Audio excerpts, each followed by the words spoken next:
Hello YouTube, welcome back to my Hinsig channel. Today I have an extra experimental one.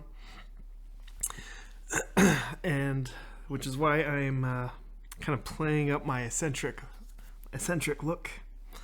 I've got a challenging one for you, a thought experiment where I want to convince you that everybody has a personality disorder, or perhaps everybody's even schizotypal, if I manipulate one element of the world, which is to say, is all trust gone? To imagine a state where trust is gone, inflaming all the personality disorder traits, and then to kind of to change that, to bring trust back, a sense of moderation in negative self-talk, and the toxifying nature of trust being gone, to moderate that, to making the personality disorders do total 180s from the list of negative symptoms, how in like a profound way they can be the opposite of their list of symptoms. I think it's worth saying I'm schizotypal, and we'll get to cluster A here. But to start, I don't think it's that hard, unfortunately, to imagine, to build this scenario where trust is all gone in the world. You know, perhaps are we already there? Is that an unreasonable thing to even imagine about the state of the world? Are we in a downward spiral now? I almost feel like we can look at this, like to do this, we can almost emulate something common in a lot of the personality disorders, something called splitting, this all good, all bad thinking. And whether or not trust is present, you know, it can trigger one or the other, perhaps, you know, as part of this thought experiment. But I want to challenge you, if you haven't already, to look into something happening in our world right now, in the astonishing weird war happening called information warfare and hybrid warfare. These things that to me kind of play up this sort of us versus them narrative, but it's like extra toxic because as part of the warfare it's eroding the trust of the opponent, to make all sources doubtful, to make it seem like no source of information is really trustworthy, or the sources people are looking to are ones that are questionable and attached to, you know, some kind of ugly animalistic sort of tribalism that we wouldn't normally be so short-sighted as to depend on for global health, I guess we'll say. And it's a short walk to get there, to imagine, you know, like conversations perhaps in your world, you know, do you hear people talking about how the culture is people are being radicalized? You know, doesn't it seem like maybe groupthink and nationalism are getting more common, where you just kind of lump yourself into going along with what the group is saying, with you know, things like personality cults, where you get your security out of some bizarre cult-like group membership. Doesn't it feel like the culture's disintegrating a little bit? And if you don't have trust in the future or trust in the world, perhaps people are making more poor health decisions, indulging now, not planning for the future, kind of shutting some important element of hope down in their brain that would enrich their brain into all sorts of potential routes. But as it is, you can I've thought about this like almost like the schizotypal sense of ambivalence, you know, strong feelings in one direction or the other that paralyze you. And you can feel this in the world, like, if you imagine a person deciding to take one step in one direction, in this abstract sense, as soon as you take one step, it's almost like you can feel a legion, like an army of other people somewhere saying, wow, how could you take a single step in that direction? How could you lack the perspective it took to realize that this other step made sense for this list of reasons? What source of information were you listening to think that taking a step in that direction made sense? And, it's just so, that if you imagine, kind of the positive, maybe this is going to be a promotion for cognitive behavioral therapy, to realize the toxins in your perception when you're cutting apart your fellow man, your fellow humans out there, just, trying to figure out what's true for themselves, taking their step-by-step route through the world, figuring things out, figuring what's theirs, what's real, who they are, how they're special, how they're lovable, and just kind of cutting off all that negative self-talk, or reevaluating it. But so now what I want to do is to turn this trust thing into like this tour of the personality disorders. And I want to start with cluster C. So cluster C is the anxious, kind of insecure, fearful cluster. And I really get the sense that one of the core messages for cluster C is this delusion that a person gets, that where they've sold themselves that they're on the fact that they think they're not lovable. They've like invalidated their whole being. Some people think one of the cluster C avoidant personality disorders kind of on the schizophrenia spectrum with schizotypal and schizoid, in that they're delusional about their sense of lovability. They especially if you can picture the world where even if trust is gone and everything feels arbitrary and people are out there to betray you, and you don't really have any reason to feel secure in yourself, let alone the world, and so you cluster away. I feel like if trust is gone, of course there's no reason to trust your own lovability. Of course, invalidating yourself is almost kind of its own safety net, because what's the point of trying?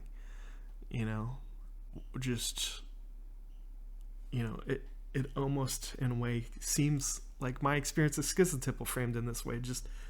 It seems like a great excuse to detach and to escape into an internal world where you don't have to worry about that. But flip around this trust situation, if you can trust anything and feel any sense of hope for the future, perhaps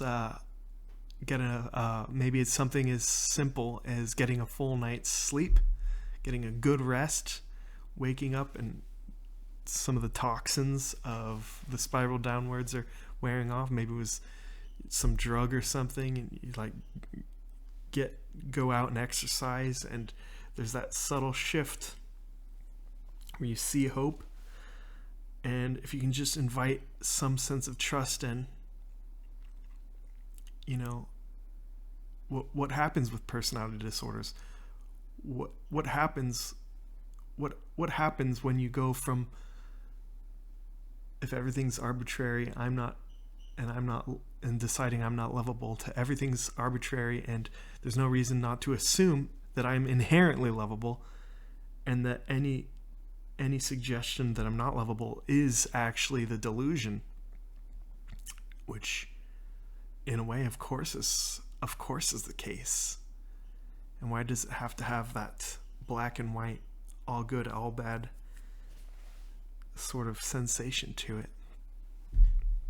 But anyway, moving on to cluster B, the I want to call it the selfish, manipulative, dramatic cluster. It's supposed to be called the dramatic, erratic cluster. And the lack of trust is definitely more obvious here, because I feel like if the world doesn't feel trustworthy, it makes you can almost picture a rationality in being just perfectly selfish and perfectly shallow and manipulative, because anything you can do, any ability you have to just take, to advance your material gain in a world that's just exploiting each other, a world full of animals, why not join in on the animalness? Why not take, steal, be selfish, lie, manipulate, do whatever you can to raise your status so you can get more material gain, and just stay surface level, just stay in that shallow animalistic state. And I don't want to pick on cluster B too much, but it's so bad in that state of where trust is all gone, where it's like almost like they're recreating some kind. It's like they'll get into relationships where it's almost like the point is to be at war with each other, to betray each other, to be on guard for inevitable betrayal. Like, don't pro tip, well, not pro. Don't get into relationships where trust is just, where it's like the foundation is a lack of trust. I think that actually happens for cluster Bs.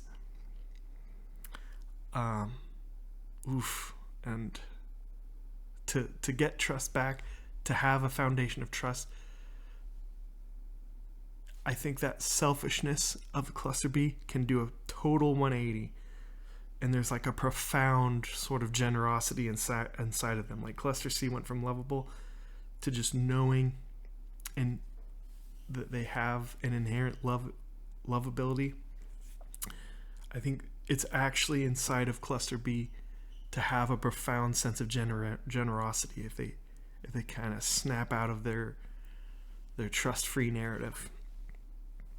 And the cherry on top, cluster A, I feel like I found something that's like a perfectly malignant, toxifying vision of nihilism over here, in the form of something the main character 2B says in the game Nier Automata. I think 2B is a pretty good schizoid representative, but well, you'll see what I mean for them in terms of malignancy. Here we go. Everything that lives is designed to end.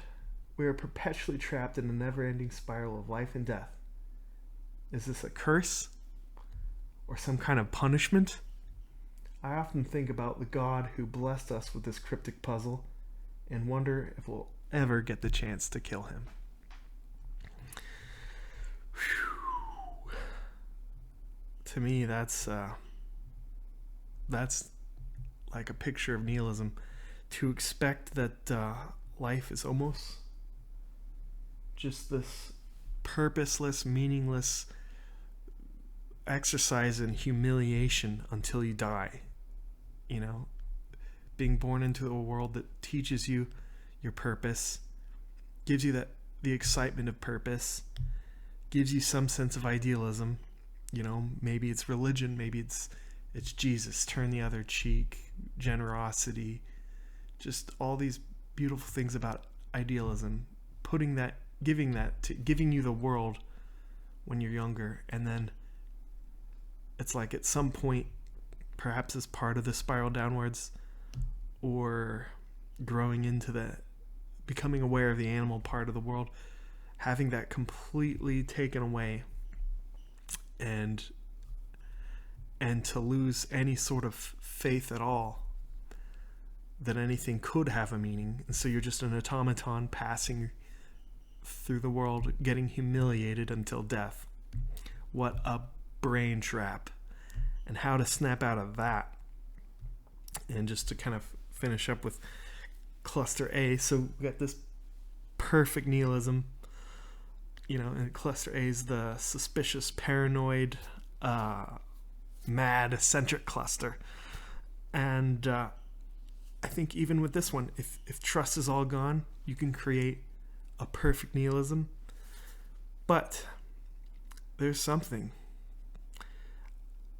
Even there's an extra, in a biased way, I want to say an extra profound 180 possible with cluster A, where you can even see it in me, this cloud of like hyper intellectualization, where I'm like blunting the emotional force of the world, which is like abstract cloud of concepts. And I think some schizotypals, it's like manifests as this like extreme confusion, and you really don't know. It's some schizotypals that get trapped in their head in a way that doesn't allow them, they've detached completely and they don't know what's real. And normally that'd be a safe spot, but then the safe spot can have its own flavor of chaos, and then everything is just scary, and it's like, I think it's actually in this cluster's capacity, if they get healthy, to go from that point of paranoid, suspicious, conceptual chaos to clarity, to go from everything's arbitrary and therefore meaningless to everything's arbitrary, and actually that there's a freedom to that, reconnect to the world, realize that there's a lot of things you've fallen in love with over and over and over, and to go from chaos to resolve about how to be a balanced, wise person, connected to nature, connected to the basics of love, and just trust as a core concept. How to reclaim some sense of trust and build cooperation in the world, instead of having to be suspicious of everything. What has to happen where, there's this, the message of lack of trust becomes cooperation is really the only way out of this downward spiral. And with this many people and this much hybrid information warfare, the situation kind of seems dire, especially as we're all like dependent on things that might be destroying us. Like the picture seems bleak, but you can see what I mean. The 180 of trust versus no trust, I think, seems profound. Mental chaos to wisdom. I think that's in everybody's capacity, which is really kind of where I want to be. How to balance the stark cruelty of reality and your personal narrative. I had this thought, it's like in a world where no one is special, maybe you can be a responsible, caring version of special in your own world, and just build out from there. Kind of, I feel like the romantic goal is to make it seem like the world is family, like so it's like your family's family, that's like home base, right? And then expand out from there, a sense of trust and cooperation. And I feel like I'm getting a little sappy here, but perhaps you can see what I'm doing with my thought experiment. I spend a lot of time studying personality disorders and seeing people online, just get all up in arms about other people and, tearing apart the cluster B personality disorders and feeling betrayed and wanting revenge, or, hyper intellectualizing and like separating themselves in any way they can, or or just getting, all the, I mean, there's a lot of cluster C people who just like anxiety is just a gift that keeps giving, not not really. And they go through, it's like they're just trapped into going through all this stuff to earn lovability, like almost their own version of automatons for earning security and feeling lovable, which you just gotta learn to trust people. Gotta find gotta let the toxins go, let the sleep in, go for a run, and just watch your thoughts. Cognitive behavioral therapy. Let the peace in. Connect with that beautiful song. The boldness of the colors. Anyway, I don't think I'm forgetting anything. But yep. Thanks for playing with me. And thank you, friends. See you later.